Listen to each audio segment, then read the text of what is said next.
కేంద్రంలో ఎన్డీఏ సర్కార్ అధికారం చేపట్టాక యువతకు ఉద్యోగ ఉపాధి అవకాశాలు పెరగటమే కాకుండా అంతర్జాతీయ క్రీడల్లో దేశానికి బంగారు పతకాలు వస్తున్నాయని కేంద్ర మంత్రులు తెలిపారు. ప్రధాని మోదీ, కేంద్ర మంత్రులు, ఎంపీలు పాల్గొన్న ఎన్డీఏ భేటీలో ఈ మేరకు పేర్కొన్నారు. బీహార్లోని బంకీపూర్ ఉప ఎన్నికల్లో బీజేపీ అభ్యర్థి ఓటమి పాలైన మరుసటి రోజే ఎన్డీఏ సమావేశం జరిగింది. బీజేపీకి కంచుకోటగా ఉన్న ఈ నియోజకవర్గంలో ఎన్నికల మాజీ వ్యూహకర్త ప్రశాంత్ కిషోర్ గెలుపొందారు. కేంద్ర మంత్రి మన్సుఖ్ మాండవీయ క్రీడలపై ప్రెజెంటేషన్ ఇచ్చినట్లు బీజేపీ ఎంపీ మనోజ్ తివారీ తెలిపారు. 2014 నుంచి మోదీ సర్కార్ అమలు చేస్తున్న క్రీడా విధానం సత్ఫలితాలను ఇస్తోందన్నారు. ఫలితంగానే ఒలింపిక్స్, కామన్వెల్త్, ఆసియా గేమ్స్ సహా అంతర్జాతీయ క్రీడల్లో భారత క్రీడాకారులు బంగారు పతకాలు సాధిస్తున్నట్లు చెప్పారు.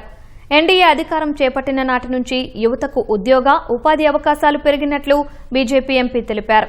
ప్రభుత్వం అమలు చేస్తున్న అనేక సంక్షేమ పథకాలపై కూడా సంబంధిత మంత్రులు ప్రెజెంటేషన్ ఇచ్చినట్లు ఢిల్లీ ఎంపీ ఒకరు తెలిపారు.